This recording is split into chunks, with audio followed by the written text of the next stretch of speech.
चंद्रशेखर आज़ाद जी के लिए कुछ बोल दीजिए। चंद्रशेखर आज़ाद जी के लिए यार कुछ बोलने की ज़रूरत है क्या? हिस्ट्री में हमने कितना अच्छा से पढ़ाया था। हम आज़ाद थे, आज़ाद हैं और आज़ाद रहेंगे। इसमें आज़ाद शब्द को आप समझिए और आज़ाद शब्द के मायने समझिए।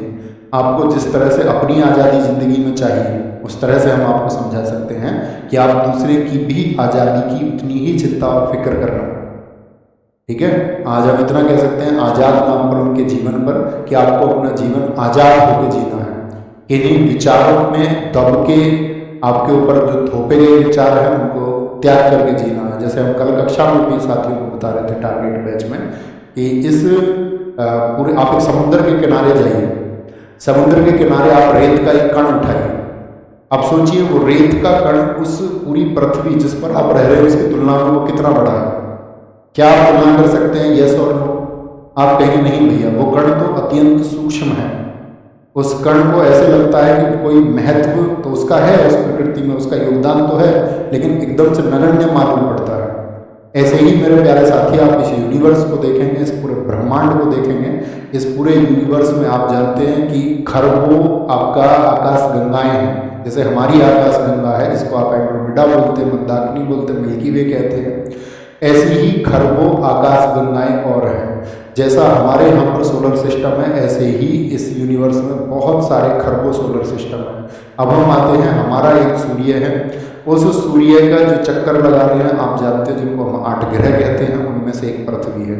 यानी आप समझना हम इस यूनिवर्स का कौन सा हिस्सा हो गए। हम एक पृथ्वी पे आ गए जो छोटी सी है, किसकी? सूरज की तुलना में। इस पृथ्वी पर 71% पर पानी है और 29% पर लैंड है। लगभग 29% में आपका 7 कॉन्टिनेंट है, 7 महाद्वीप हैं। वो 7 महाद्वीप बटे हुए हैं 200 से ज़्यादा देशों में। उन देशों में से एक देश हमारा देश भारत है, वह भारत भी 28 राज्यों में बटा हुआ है। उन 28 राज्यों में एक आपका शहर और फिर आपका एक गांव भी है। उस गांव में आपका एक घर है जहां से बैठ के आप एक कक्षा कर रहे हैं, या एक जगह है जिस लाइब्रेरी से बैठ के आप एक कक्षा कर रहे हैं।